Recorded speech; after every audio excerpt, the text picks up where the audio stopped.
Olá, tudo bem? Pois é, dia 29 de março de 2025 ocorre um outro eclipse. E o pessoal tem falado horrores a respeito desse eclipse, seja para o bem, seja para o mal. E principalmente dirigidas a questões, ora, mundiais e pessoais. Então vamos por parte, vamos esclarecer algumas coisas, tá? Existe, tá? Não é algo assim inacessível, um roteiro de interpretação de eclipse. Né? Esse roteiro já foi estabelecido há muito tempo, né? Mas a literatura que se encontra acessível, né, está em Ptolomeu. Rafael, século XVIII, reescreveu, mas não mudou nenhuma dessas regrinhas.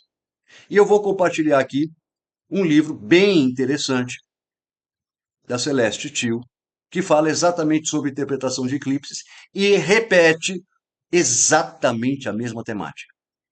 Essas regrinhas, elas incluem, tá, a visibilidade, o brilho e a duração. Tá?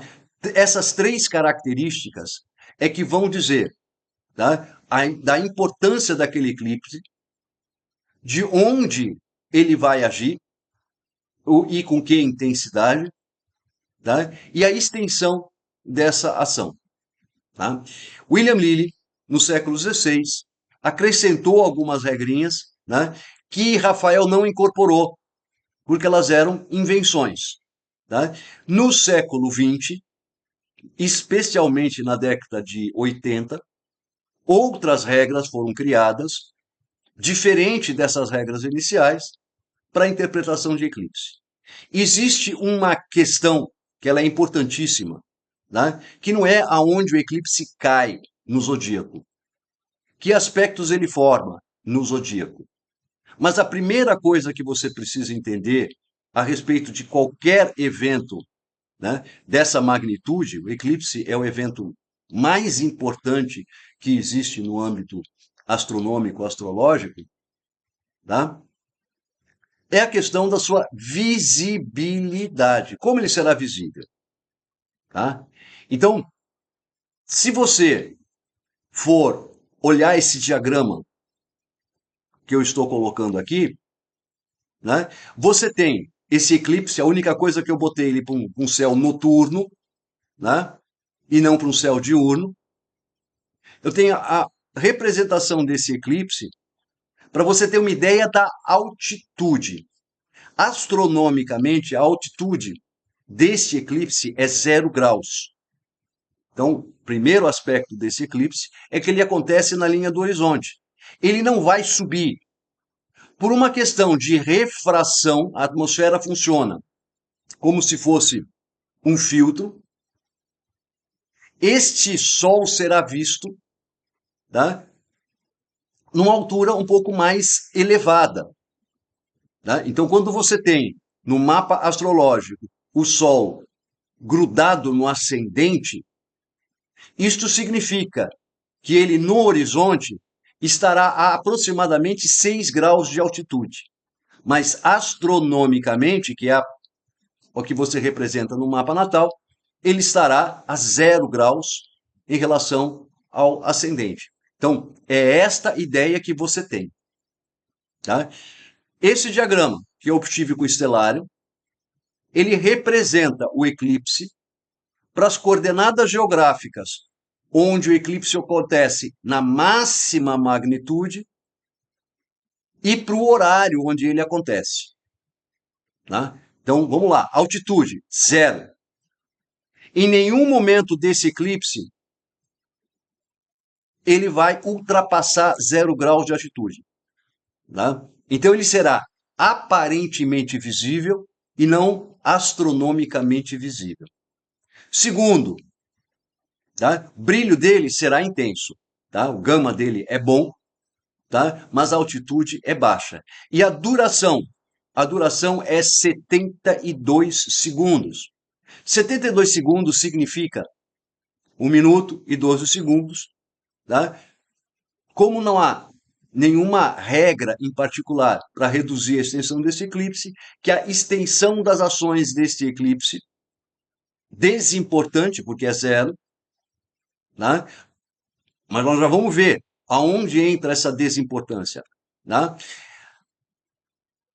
Representa, de fato, um período de um pouco mais de um ano, né? Para você ter uma ideia, né? Um eclipse total importante, ele tem o seu tempo de ocultação em torno de 3 a 4 minutos. Tá? Então você vê o grau de desimportância desse eclipse. Tá? Existe um outro aspecto que a literatura não cita, ou pelo menos a literatura oficial não cita, mas os eclipses, nem todo eclipse forma sombra na Terra. Meu, Henrique, eu não sabia disso. Isso, nem todo eclipse forma sombra na Terra. Porque isso vai depender da geometria do eclipse. Né? Os eclipses que formam sombra na Terra são os parciais, tá? Ou os totais, que ocorrem nos limites um pouco acima, um pouco abaixo dos trópicos. Então vamos imaginar um eclipse que vai ocorrer, né, com visibilidade acontecendo entre 30 graus norte e 30 graus sul. Esses todos vão dar sombra. Os demais, não necessariamente. E as coordenadas geográficas, a latitude desse eclipse é 61 graus norte. Ele está no círculo, próximo ao círculo polar ártico. Ou seja, não será visível nem para os pinguins, para os esquimós. E quando ele atravessar ali a região, ele inclusive vai atravessar a região do círculo polar ártico, tá? A ideia é que ele ainda vai, como é que se diz, até por conta do movimento dos dois astros combinados, porque é um movimento sinódico, tá? Eles estarão visíveis assim, na beirinha do Equador, do horizonte. Não será visível. Tá? Qual o tempo de ocultação? 72 segundos. Não faz sombra em função da geometria. Qual que é a diferença, Henrique, entre um eclipse com sombra e um eclipse sem sombra? Todos os eclipses são importantes dentro de uma certa escala ou dentro de uma certa proporção. Tá? Alguns mais importantes e outros pouco importantes. Mesmo entre os eclipses totais, a gente precisa estar tomando cuidado. O próximo eclipse desta série de Saros, que é a série 149, será um eclipse total. Essa série 149 já começou há muito tempo atrás e ele sempre é caracterizado por toda a série, tá? Com vários eclipses anulares ou parciais, e aí você começa com uma série de totais, para depois você voltar a ter uma série de parciais e anulares. Né? Esse é um eclipse que ainda está jovem, ele ainda não amadureceu. Então, primeira informação, este eclipse em especial representa um evento em formação e não um evento necessariamente novo. Segundo, não forma sombra. O fato de não formar sombra significa que ele não vai gerar um evento perceptível, tá? Seja na sua vida, muito menos, porque eclipse é um evento coletivo, é um evento para todos, é um evento considerado de mundial, né? E, neste caso, o evento será um evento subjetivo. Né? A gente pode dizer sim, né, que existirão outros acontecimentos, outros eventos não visíveis, literalmente, tá? Veja, 0 graus, não visíveis pela humanidade como um todo, né? E que estão acontecendo, vamos dizer assim, debaixo dos panos, mas que não resultarão num evento durante o período deste eclipse. Pela forma como esse eclipse está astrologicamente representado, tá?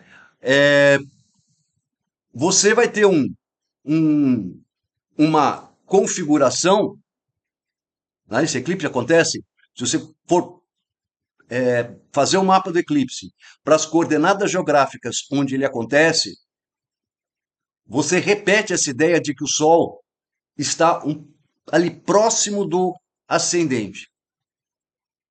Tá? A gente tem uma configuração que coloca em andamento essas restrições que nós estamos experimentando, associadas à pobreza, miséria, fome, né? E, por um lado, coloca essas questões, né, como importantes, coloca as questões como sustentabilidade como importantes, mas dentro de um enorme clima de beligerância. Esse eclipse vai trazer Mercúrio e Vênus, os dois, né, retrógrados. Então, uma dificuldade de entendimento. Em bom português, intransigência. Né? Vai trazer para essas regiões? Sim. Mas vai resultar em algum fato? Não. Então, este eclipse não é indicador de conflito, de guerra, de morte, de terremoto, tá? E nem de seca, por exemplo, de queimada, por exemplo. Tá? E ainda é um eclipse de nodo norte. Todos os eclipses de nodo norte, as consequências são administráveis. Os eclipses de nodo sul, não. Muitas vezes os eclipses de nodo sul traz consequências irreparáveis. Tá?